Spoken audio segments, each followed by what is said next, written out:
Magandang umaga po. Kape, kape, kape.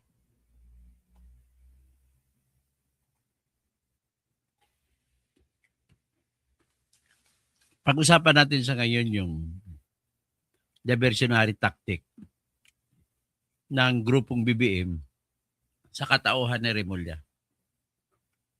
Si Remulla po, kahit ano mang sasabihin niya, independent siya. Hindi siya, may kalayaan siya sa pagdesisyon sa Musman. Yung mga galaw niya, mga action, mga salita, ay nagsasabi ng taliwas sa kanyang sinasabi. Andyan siya, nilagay siya ni BBM dyan para protektahan si BBM. Para ding panahon ni Samuel Martires na nilagay siya para protektahan si Duterte. So, walang pinag-iba. Ang pinag-iba lang, si Duterte ay sa drugs war laban sa droga. Ang si Marcos naman, siya mismo addict. Yan ang pinakapagkakaiba. So, nevertheless, ang pinaka-sintro talaga to kung bakit nangyari itong akusasyon ni Remulla laban kay Libesti ay walang iba kundi yung Cabral Files. Ano ba ang meron sa Cabral Files? At bakit naging sentro ng usapin? Ang meron po sa Cabral Files ay yung mga listahan na kung sino ang kumuha ng mga proyekto sa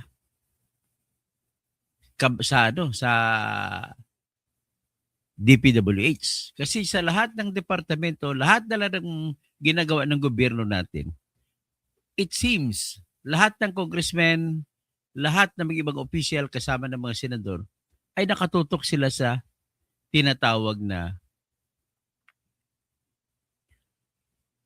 projects. Bakit? Diyan kasi may kikitain sila. So ngayon, itong isa sa pinakamalaking nakikita ko na obligasyon ni Remulla ay yung depensahan si BBM. So, ano bang kinalaman ng Cabral Files kay BBM?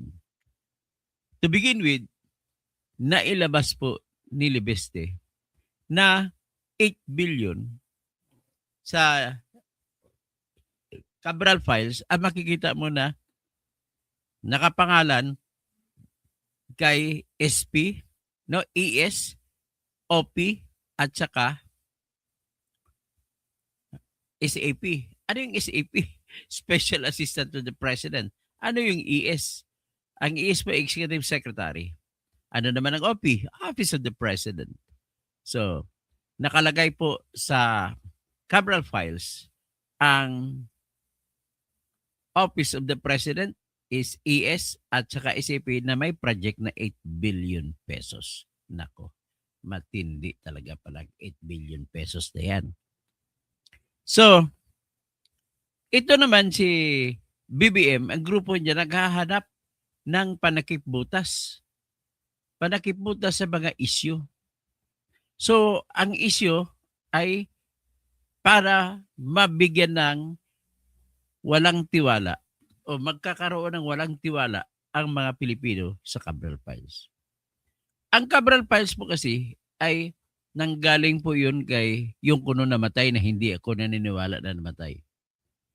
Kay Yusek Cathy Cabral o Maria Catalina Cabral na tumalon kuno doon sa Buid River sa Cannon Road. Hindi naman ako niwala dyan. Hanggang ngayon, hindi ako maniwala na nagpakamatay o namatay.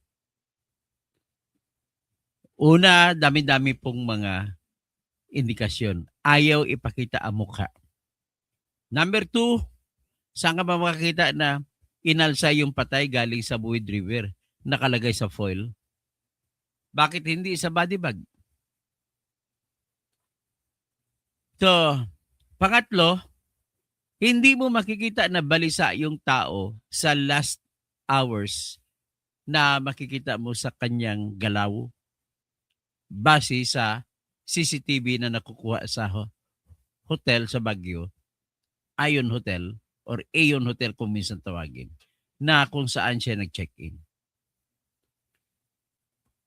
Pagkatapos check-in niya sa Ion Hotel, kagad-agad lumabas sila. Ano lang, minutes lang eh. So anong ibig sabihin? Ano ba meron? Bakit aalis dapat sila? You are supposed to rest. Di ba? Magandang umaga sa kapatid ko kay Neng. You are supposed to rest kung nandun ka sa Baguio. Ang mga taong nakatira sa Metro Manila mo, pag umakyat sa Baguio, walang ibang purpose. Alam ka naman mamili dun sa ukay-ukay dun. Marami namang ukay-ukay dito sa Manila. Walang ibang purpose kundi mamahinga, magpatanggal ng stress. Right, magpatanggal ng stress. May stress siya, depressive mode siya. But then, makikita mo sa kanyang hotel CCTVs, wala. Mukhang masaya pa nga eh. Pagpasok na sa kanyang kwarto, pumasok din ang kanyang driver sa kanyang kwarto. Maya-maya makita mo sa CCTV, pumunta si Cabral sa kwarto ng kanyang driver. Kinatok. Pagkapasok, magbilang ka lang, wala pang 2 minuto, lumabas. Pumunta sa katabi na elevator. Tapos bumaba, makita mo na sa sunod, sa isa pang CCTV, na umalis yung kanyang sasakyan na SUV. Yun na yun, mga oras na yun, papunta sila sa Cannon Road. Ano meron sa Cannon Road? At bakit of all places, Cannon Road? Kung mapakamatay ka, may pinipili ka bang lugar ng lugar pagpapatayan? Okay, shout out dyan sa Paredes, kay Jing Caceres. Kakopi kayo. Si Daddy Lo. How about Daddy Lo? Noy, si Inday, si Matmat, si Joris, si Baba. Lahat-lahat kayo dyan. Kung ano, si Dolores. May utang pa ko si Dolora. Huwag ka muna maningil. Wala pa akong pera. Edwina Ban, panay ka naman haka-haka. Hindi po ako haka-haka, Edwina Ban. Ang problema sa iyo ay kamay. Nasa kampon ka na ng demonyo. Kampo ni BBM. So, hindi ka maniniwala sa lahat na sasabihin laban kay BBM. Ganun lang po simple yan. So, ngayon, ito po ay naghanap ng butas si Remulla laban kay Libisti. Ang kanyang akusasyon ay ganito. Ibinenta mo yung prangkesa sa ibang tao. Okay, ano ba yung pagbebenta ng prangkesa? Unang-una, ano yung prangkesa? Ang prangkesa po ay binigyan ng franchise. Pribilehiyo yan ng Kongreso. Ang kumpanya na pangalan niya ay Solar para sa Bayan Corporation. Yan po ang binigyan ng prangkesa. Hindi si Libisti ang binigyan ng prangkesa. Mr. Itim na mukha. Itim din ang budi. Boying Remulla. Pangit-pangit mo. Itim-itim na mukha mo. Ngayon, hindi po siya. Klaruhin mo sa mga tao yan. Hindi si Libisti ang binigyan ng prangkesa.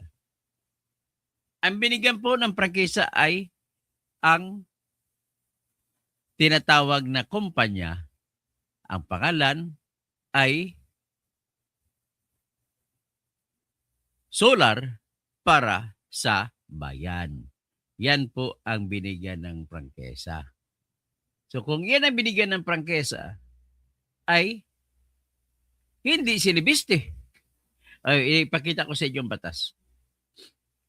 Ito yung batas, Republic Act 11357. Ito po yung batas na nagbigay ng prangkesa.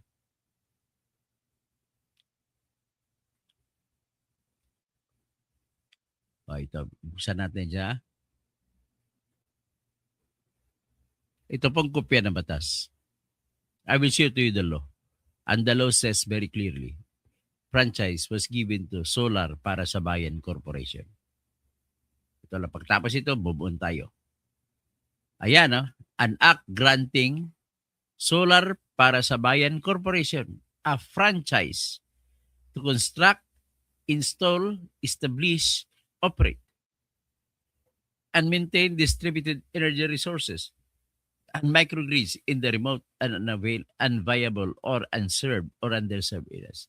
So, ibig sabihin, ang pakay ng batas na ito ay ibinigay ang prangkesa sa Solar para sa Bayan Corporation para yung korporasyon na ito ay maghahagilap ng lugar sa Pilipinas na sakop sa batas na sinasabi So ang batas ay nagsasabi, provinces of Aklan, Aurora, Bohol, Cagayan, Camiguin, Capiz, Compostela Valley, Davao Oriental, Guimaras, Isabela, Masbate, Misamis Occidental, Occidental Mindoro, Oriental Mindoro, Palawan, and Tawi-Tawi.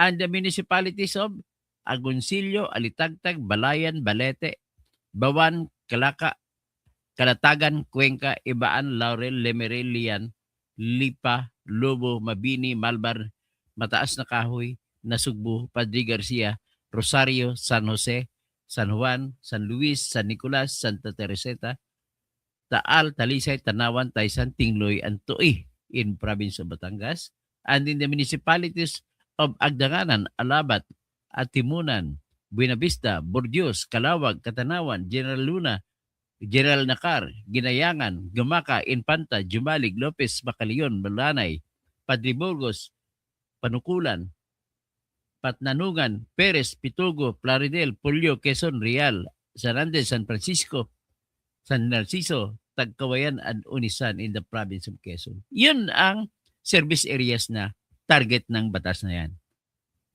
Para sa kumpanya na ang tawag ay solar para sa bayan.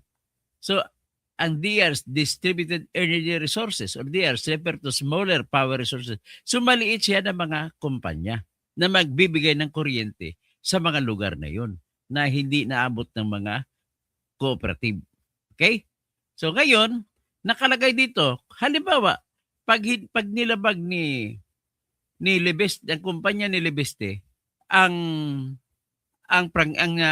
provision ng prangkisa, dito nakalagay sa Section 18. Section 18.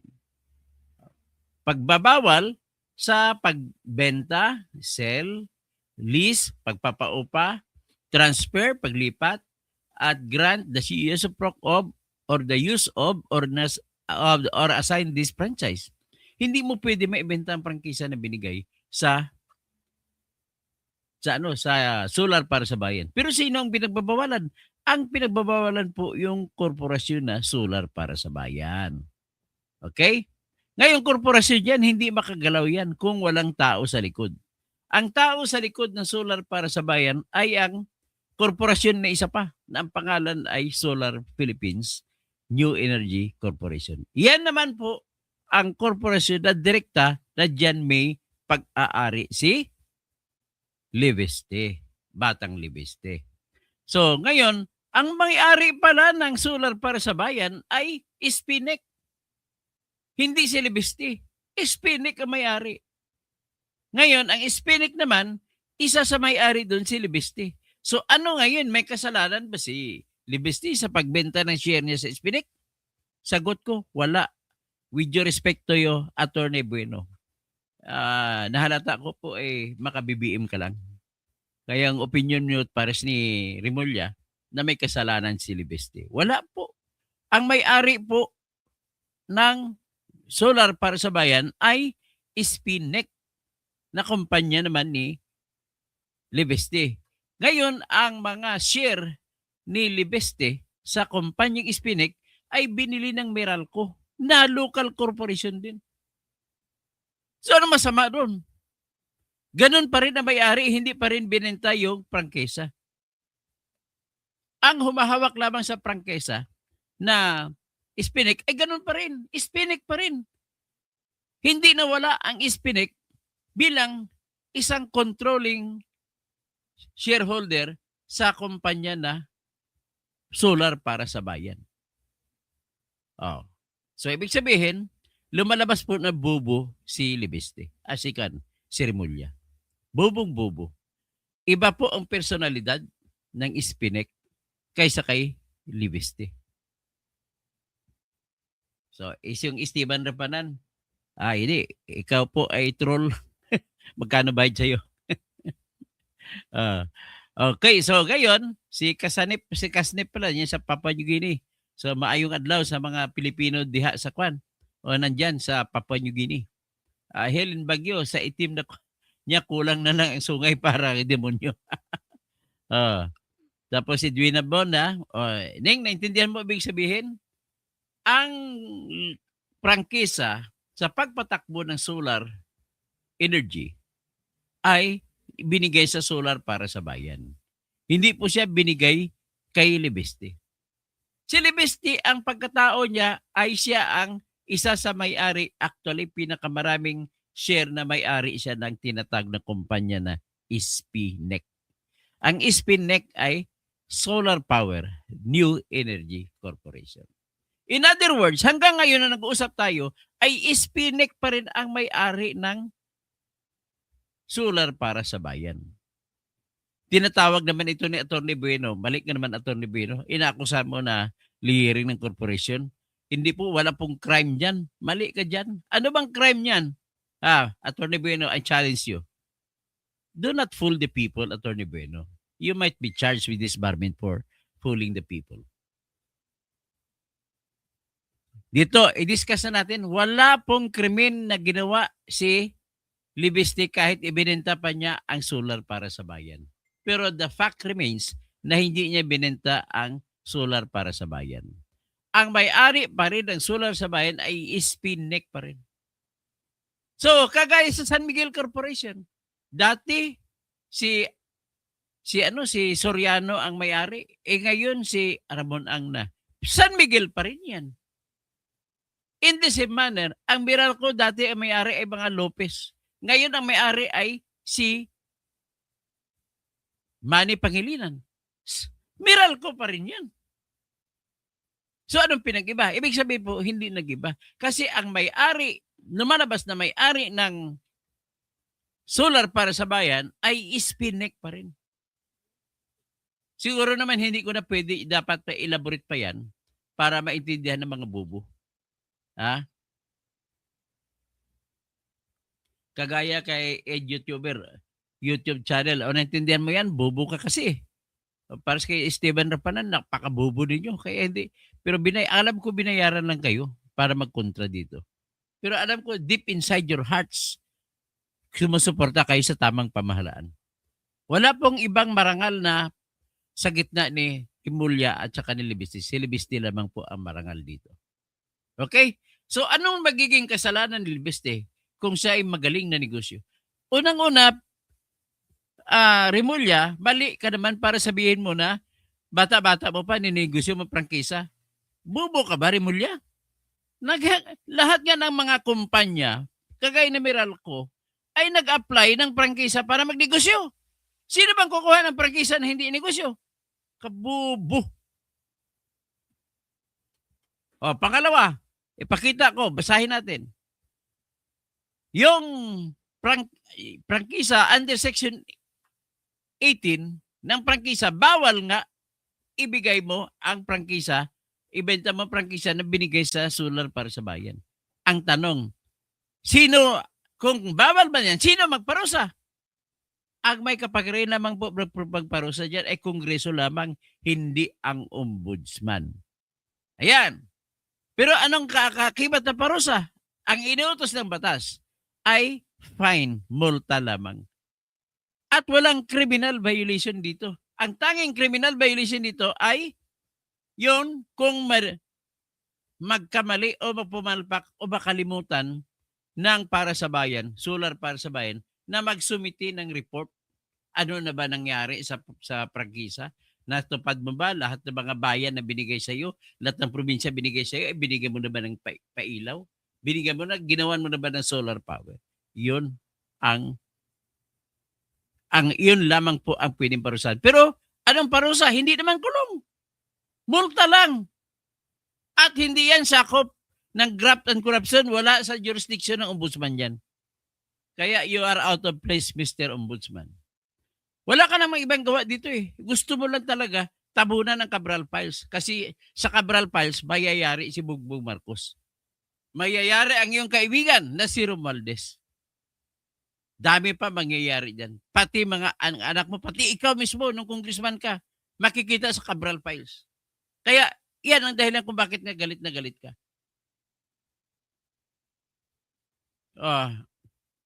Nagluluksa pa rin ako ngayon, kaya medyo nakaitim akong kulay kasi namatay pong aking kapatid na si Yugi Marcier Kausing doon sa Odessa, Texas, USA, bilang isang nurse sa ICU.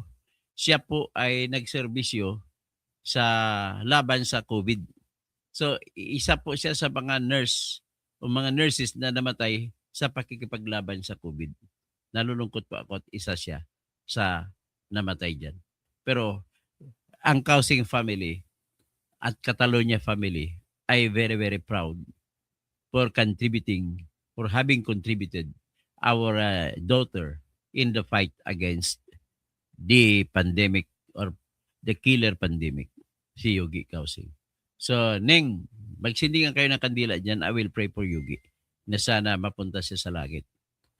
Kasabay niya sa cemetery ang nanay ko, namatay rin.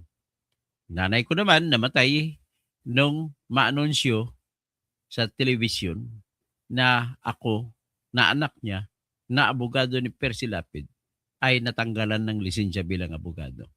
Mula nung nabasa niya, narinig niya, na panood niya sa TV, na natanggalan ako lisensya, nahiga na lang siya sa kama, hindi na siya bumangon. That was February 2. So, dinala namin siya sa ICU sa hospital at na-hospital siya dun sa ICU ng Dr. Pingoy Hospital dyan sa Coronadal. June 21, ang pinakahuling hinga niya, namatay siya. I pray for you, my mother. Ako'y nalulungkot dahil ako ang naging dahilan ng iyong kamatayan. Kung hindi sana ako natanggalan ng lisensya, buhay ka pa kayo. Kasi bago po nangyari yun. Sa aming lahat ng kapatid, hindi naman ako mag-take ng pride. Ako na kanyang anak na abogado, ang kanyang number 1 na source of honor and pride. Lagi niya akong kinikwento sa lahat ng mga kaibigan niya. Ang nanay ko, nung ganung panahon, she was about turning 90 years old. Wala siyang ginagawa. Kundi palipas-lipas ng oras sa tungit, madyong, ang kamadyong yung katungit niya, pinapadalan ko purposely ng pera yan pang tungit saka pang madyong. Nalungkot ang mga kamadyong niya at saka katungit niya at namatay siya. Nevertheless, life has to end. Ganun po. We are just waiting for our respective call from heaven. Ganun lamang po. At Pastor Rodi Rabi, magandang umaga po. So, binabanggit ko man yan kasi every time na maalala ko yan, nalulungkot ako kasi parang ako pa kasi ang nagiging dahilan ng kamatayan niya. Kasi kung hindi lamang ako na disbar, ay hindi siya mamamatay, buhay na buhay pa siya ngayon.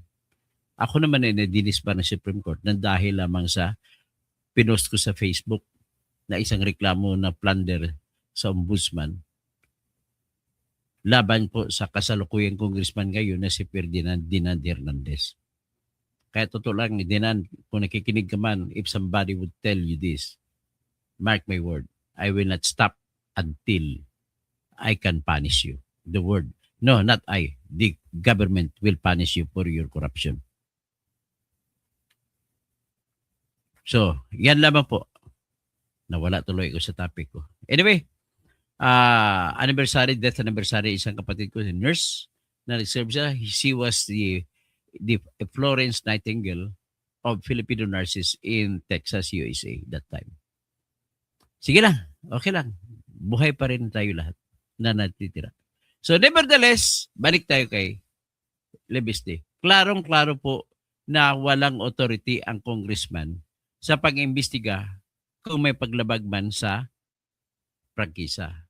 Unang-una po, nakita na natin ang batas. Wala pong kasalanan, wala pong krimen na nakalagay na bawal ang magbenta ng iyong prangkisa sa pamamaraan na tama. Kasi kung ibenta mo ang solar para sa bayan, dadaan ka sa Kongreso. Kasi ang may-ari ng prangkisa, solar para sa bayan, corporation. Pero ang ibinenta mo naman, yung Spinek na pag-ari naman ni Libiste, yun ang binenta niya, yung share doon. Pero ang just the same, hindi naman nagbago kung sino ang may-ari ng solar para sa bayan, kundi Spinek pa rin. Kaya with your respect to you, Mr. Rene Bueno or Attorney Rene Bueno, you are fooling the people.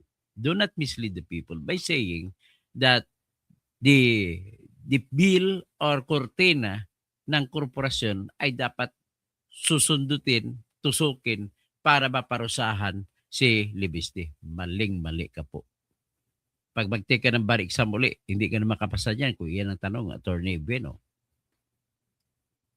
Sabi ng mga sambongin yun na galit, Sir Benguenza. O, yan. Kasi Chabacano ito si Attorney Rene Bueno. Paano mo masasabi, alright, andun ako, tama yan, kung may krimen na ginamit, pwede mong tanggalin ang kortina at parusahan ang mga tao sa likod ng korporasyon. But the problem is, was there a crime that was committed, Mr. Bueno, Attorney Bueno? Anong crime? I-point out mo. Wala pong crime. Kasi ayon sa Batas Republic Act 11357, ang parusa lamang kung pagbebenta ka ay tatanggalin, i-revoke, i-cancel ang prangkisa. Nothing more, nothing less. Wala pong kaakibat na criminal imprisonment. Problema sa atin dito eh. Abogado ka nga. Pinipihit mo yung batas para lang ma-serve mo. Ang suspetsa ko, Rene Bueno, you are receiving big sums from the group of BBM. Kaya ganun lagi ang mga tenor ng takbo ng pag-iisip mo. Kaya do not fool the people. Halata ka na, Mr. Bueno, that you are receiving from BBM. May nagbumutawi sa bibig mo para kang si Attorney Insurrecto eh. Laban lang Duterte na Duterte lang lagi. Kahit na klarong-klaro na nakatanggap si BBM ng mali-malitang bilyon-bilyon mura kay Saldi. Ngayon, ayaw nyo pa rin maniwala. Anong pruweba ko na totoo yun? Number one, nung hindi pa nailabas ni Saldico yung mali-malitang pera na binigay niya kada buwan, 2 bilyon kada buwan, binibigay niya kay Romualdez para ibigay kay BBM. Mataas pa ang rating ni Marcos. Pero nung lumabas na mali-malita, negative 3, negative 40 at negative 27 yung pinakahuli. So do not tell me that you're still holding on. At ang isa pang pruweba ko na gumagalaw kayo, ginagamit yung pundo ng bayan sa pagbabayad sa troll. Ha? Attorney Claire Castro. Gumawa po kayo ng liquidation. Paano nyo ginasta yung budget nyo dyan sa PCO? Number 2, nagbayad kayo sa YouTube para lahat ng mga bumabatikos, lahat ng live stream ng bumabatikos ay hindi na makikita sa YouTube. Ay walang push. Kaya humihingi po ako sa lahat dito nanonood. 234 kayo lahat ngayon nanonood sa akin. Please, i-like nyo para makontra yung dislike. Kasi ang operation nila, dislike ng dislike. Yun ang binabayaran na troll. Dislike na dislike para hindi mapanood ang isang live stream. Kaya yan ang dahilan ko. Minsan marami kayo na nagtatanong sa akin, nagla-live stream ka pa ba? O naman, araw-araw. Hindi bababa sa 3 live stream araw-araw. Pero bakit di namin nakikita? Yan po. Kaya ang sagot dyan, ang panlaban po dyan ng mga tropang kabutihan ay i-like nyo ako. I-like nyo ako ng i-like para pang-kontra po sa dislike na ginagawa. Kasi dislike operation lang, shadow ban ka na. Yan ang tawag niyan, shadow banning. Para hindi mapapanood ang aking live stream. Tapos, may experience pa ako lagi. Lagi akong hinahack na puputol ang live stream ko sa kalagitnaan. Pabuti na lang, marunong akong magbalik. Kaya kahit ilang beses niya akong i-hack dito, ilang beses ko rin ibabalik. At yung mga nanonood, mag-antay lamang kayo kung mamamatay man ito at babalik yan.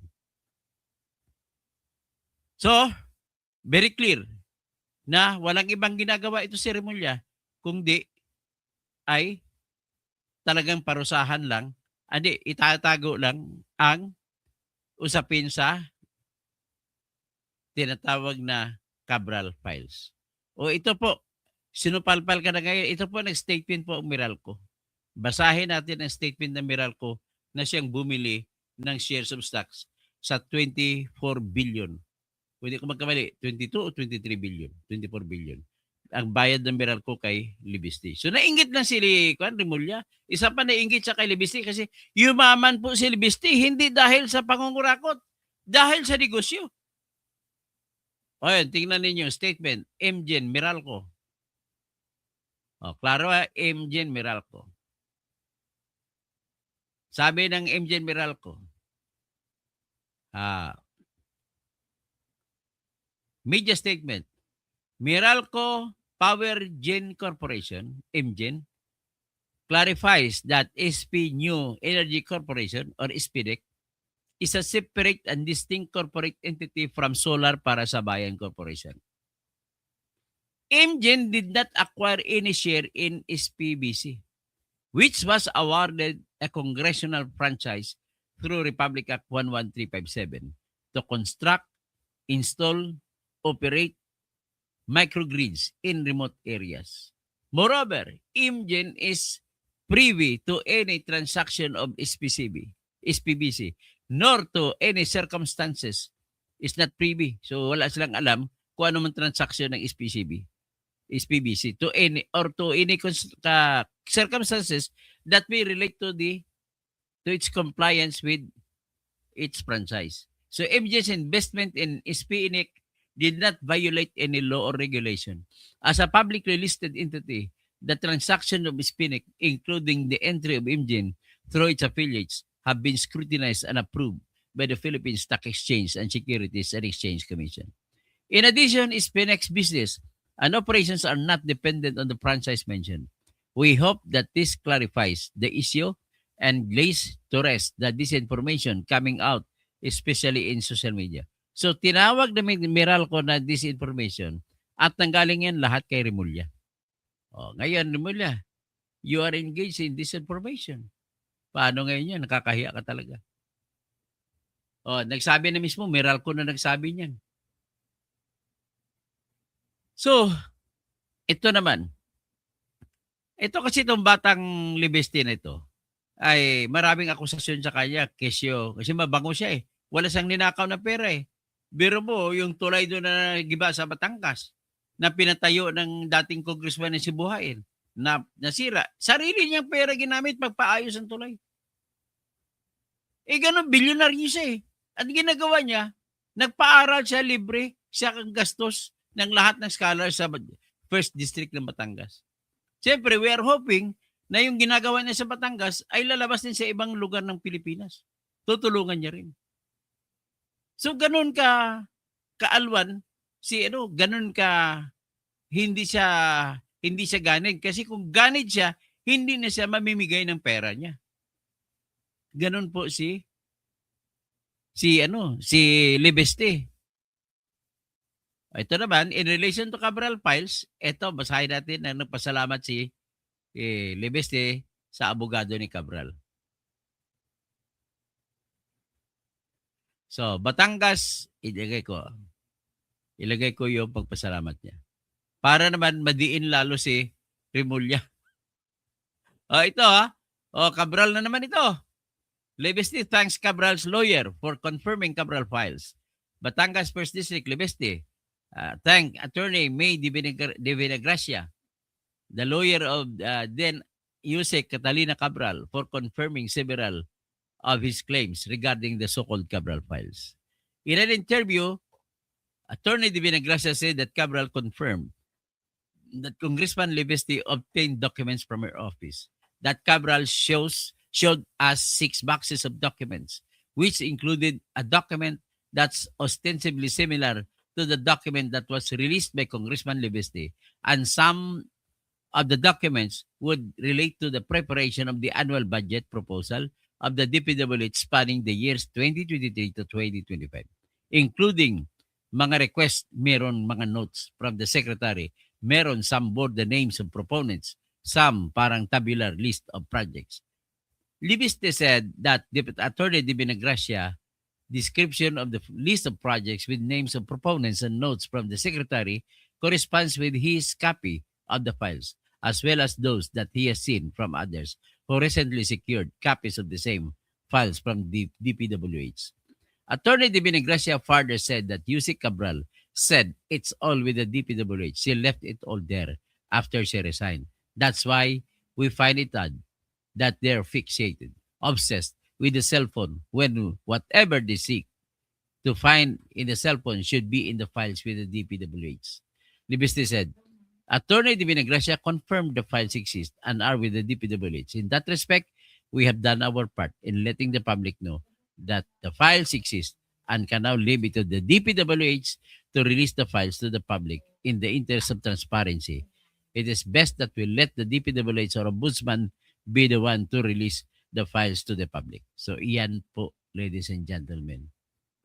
So, ibig sabihin, ang pakialaman mo lang dyan, Rimulya, yung Cabral files at kakasuhan mo kung sino ang minaroon dyan. Huwag mo pakialaman yung Spinek, yung solar para sa bayan. So ito, magtawag na lang ako si Virgin Malonzo, like Dan, Marlon Reyes, Cartroy, ako rin nanonood at nakikinig at natututo. Okay, Bobby Cortez also, good morning Dr. Toto, legal mind expert, salamat po. Sa Joel Magnaye, Jello Marta, Tae ni Remulla, Andre Guico, Mayap Abak, Sir Idol, Mayap Abak sa mga kabalen ko. Lalo kay Andrea Guico dyan sa Singapore. Tapos si Jello Marpa, Toto, wala nang nanonood sa iyo. Magtinda ka na lang sa bus. Carloy, wala talaga nanonood sa iyo, kundi ako na lang bukal. Ang dami-dami po nanonood sa akin ngayon po. Hindi po bababa sa 250. Jello Marpa, nag-dislike na po ako.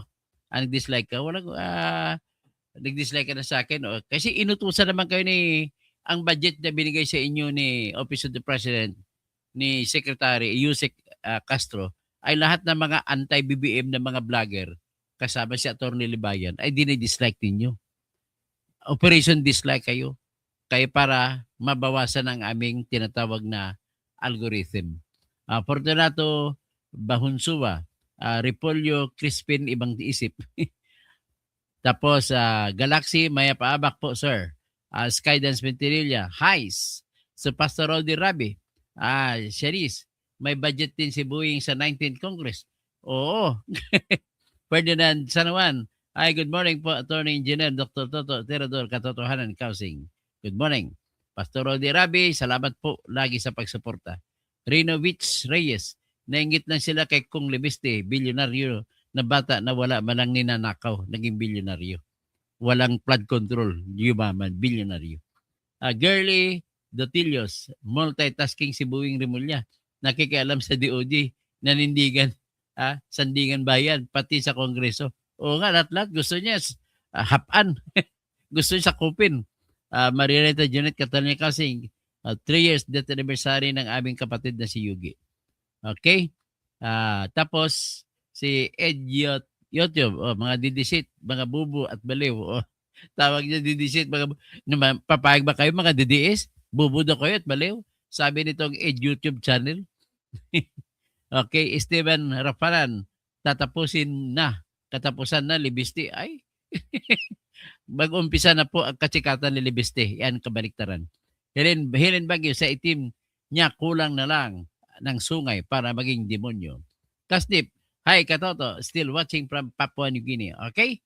So Marianita, kapatid ko, si Jerry Diazis, ang ESI Inday Sara daw. Okay? Ivan Serbo, hello Toto, I'm from Tacorong. Oy, mga Serbo pala pamilya niya sa Tacorong. So regards sa to all Serbo family. Sa Tsaka Serbo din si Catherine Carcel, nakaklase ko, Serbo din yan middle name niya. Sa Coronadal. Helen Baguio, naimbag na bigat. Po, Senior Toto. Okay. Tapos, hi, Kakay Maro. Okay, hanggang dyan na lang po. Maraming salamat po sa inyong lahat. Sino po siya? Si Salong Gasaka. Good morning, JD Toto from Canada. Oscar Paclivari. Wala na jurisdiction ang ombudsman. Kaso, ng franchise sec dapat siya. Ang franchise po, ang kongreso lang po may jurisdiction. Ang jurisdiction naman ng SEC po, kung may paglabag po sa korporasyon, law. Okay? Tapos, ang katotohanan naman, yung Spinek ay kasama po siya sa stock exchange. Ibig sabihin, public. pag nasama sa stock exchange, anybody can buy. Kahit foreigner makabili ng stock sa stock exchange. So you cannot stop people from buying in the stock exchange. Ferdinand Mendoza, good day katoto. Pabsi, Merlands Forever. Mura ng Giango, si Bindalo. Reno Reyes, God bless Tony Toto. Antonio Almonte, saludo sa iyo katoto. Salamat po Anton. Gilly Ramirez, like Dan. So, Virgin Malonzo, like Dan. Paki-like niyo po ako. Ilang pangkunta sa mga hindi ako na-push ang aking live. Okay, magandang umaga po sa lahat.